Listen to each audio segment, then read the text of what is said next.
नमस्कार, स्वागत है आपका अपराध तक न्यूज में और मैं हूं आपके साथ शालिनी। आइए बढ़ते हैं आज की बड़ी खबर की ओर। एक पृथ्वी एक स्वास्थ्य के लिए योग, इसी थीम के साथ भारत समेत पूरी दुनिया में आज 21 जून को 11वां अंतर्राष्ट्रीय योग दिवस बेहद उल्लास और उत्साह से मनाया जा रहा है। देश के हर कोने में 14,000 फीट की ऊंचाई से लेकर समुद्र के किनारे तक योग की लहर दिखाई दी। इस अवसर पर प्रधानमंत्री नरेंद्र मोदी ने विशाखापट्टनम से देश और दुनिया को विशेष संदेश दिया और वहां एक भव्य सामूहिक योगाभ्यास कार्यक्रम में हिस्सा लिया। ये आयोजन खास इसलिए भी रहा क्योंकि इसमें करीब 3 लाख लोग एक साथ योग करते दिखे, जो योग की व्यापकता और प्रभाव को दर्शाता है। वैश्विक संदेश, एक पृथ्वी एक स्वास्थ्य। प्रधानमंत्री नरेंद्र मोदी ने अपने संबोधन में कहा कि योग आज न केवल व्यक्तिगत स्वास्थ्य का माध्यम है, बल्कि यह विश्व समुदाय को जोड़ने वाली आध्यात्मिक कड़ी भी बन चुका है। एक पृथ्वी एक स्वास्थ्य का विचार इसी वैश्विक एकता को दर्शाता है, जहां पर्यावरण, शरीर और मन तीनों की देखभाल सामूहिक जिम्मेदारी मानी जाती है। भारत के हर कोने में योग की ऊर्जा।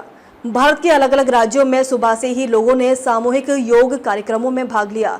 वहीं बर्फीली पहाड़ियों पर सैनिक योग करते हुए दिखे तो कहीं समुद्र किनारे हजारों नागरिक ने योगासन किए। स्कूलों, कॉलेजों, सरकारी संस्थानों और गांव-गांव में भी योग दिवस मनाया गया। लद्दाख के ऊंचे इलाकों में जवानों ने 14,000 फीट की ऊंचाई पर योग किया। गोवा, कोची और विशाखापट्टनम जैसे तटीय इलाकों में समुद्र किनारे सूर्य नमस्कार के दृश्य देखने लायक थे। उत्तर प्रदेश, गुजरात, मध्य प्रदेश और कर्नाटक जैसे राज्यों में लाखों की संख्या में नागरिकों ने भाग लिया। स्वास्थ्य और मानसिक संतुलन की शक्ति। प्रधानमंत्री ने विशेष रूप से युवाओं से अपील की कि वे योग को अपनी दिनचर्या का हिस्सा बनाएं।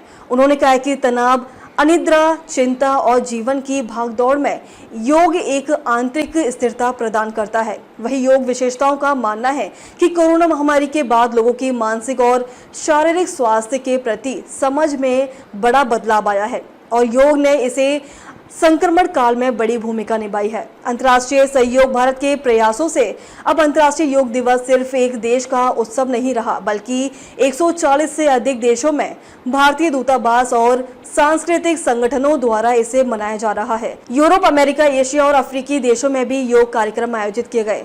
संयुक्त राष्ट्र में 2014 में भारत के प्रस्ताव को स्वीकार करते हुए 21 जून को अंतर्राष्ट्रीय योग दिवस घोषित किया गया था। तब से ये दिन भारत की सांस्कृतिक कूटनीति का एक अहम प्रतीक बन गया है। निष्कर्ष, आज का दिन ये सिद्ध करता है कि योग सिर्फ आसनों या शारीरिक व्यायाम तक सीमित नहीं है, बल्कि ये एक समग्र जीवन शैली, जागरूकता और वैश्विक स्वास्थ्य पर आधार बन चुका है। विशाखापट्टनम से प्रधानमंत्री मोदी का ये संदेश साफ था, जब शरीर और मन स्वस्थ होंगे तभी विश्व भी स्वस्थ होगा। खबरों में अब तक के लिए बस इतना ही। फिर होगी आपसे मुलाकात, तब तक के लिए नमस्कार और देखते रहिए अपराध तक न्यूज। ऐसे ही लेटेस्ट अपडेट पाने के लिए हमारे चैनल को सब्सक्राइब करें और तुरंत नोटिफिकेशन पाने के लिए बेल आइकन दबाना ना भूलें। यदि आप हमें फेसबुक या इंस्टा के माध्यम से देख रहे हैं तो हमारे पेज को फॉलो जरूर करें। धन्यवाद।